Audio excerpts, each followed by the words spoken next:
So in this crab-like market, as DJ says, Axie Infinity is smashing it. Crypto gaming, speaking of regulated, non-regulated NFT stuff. I've been hearing about these guys just for the last couple of days. It's funny when one of these coins start pumping, everybody starts talking about it. I don't really know too much about them. Do you know anything about them, Tim? No, I don't really. I don't really follow too much of like the altcoin in the world, to be honest. What about you, DJ? DJ, do you have any comments on this? Yeah, so I followed Axie a little bit. I first heard about them like start of last year, and it I think I can't remember what the ticker for the Axie token is, but anyway, when I first came across them, they were sitting at about 2 cents, and I think today they topped $32. So they've done. Yeah, dude, it's absolutely crazy. They've done well over 100x. Holy shnikes! Absolutely wild.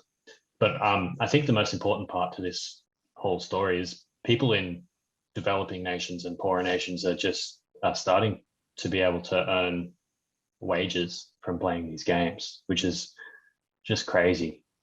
And the economic impacts of that have not even come close to being realized. It's going to be really hard for smaller nations and states and stuff to deal with this, because it's more or less going to pull people out of the real economy and put them into a meta economy and meta government online when they don't really have to interact with their own local governments at all.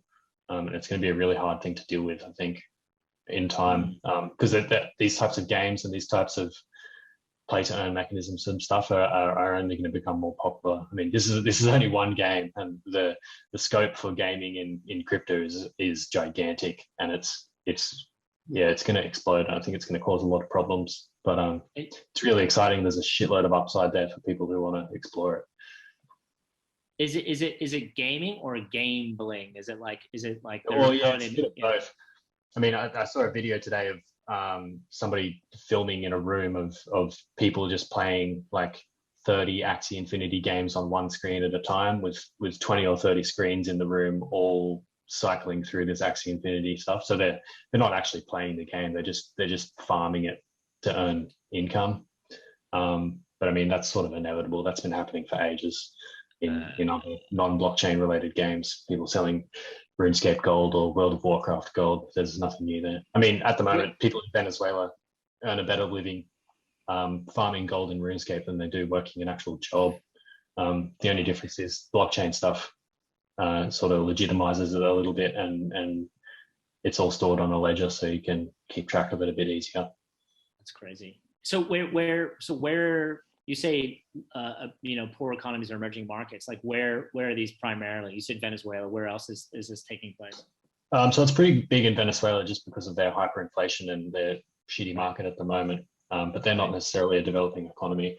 But I know in like the Philippines and Malaysia, Indonesia, it's really big over there, and it's only going to get bigger. They have like an incredibly literate or an incredibly technologically literate populace who are all primarily between 10 and 30 years old.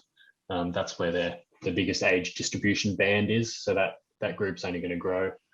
So that's only going to get bigger and bigger. And I've got some pretty strategic investments in that space that I'm hoping are going to do really well, just because I think the scope for growth there is just massive, and it's only going to get bigger. Okay.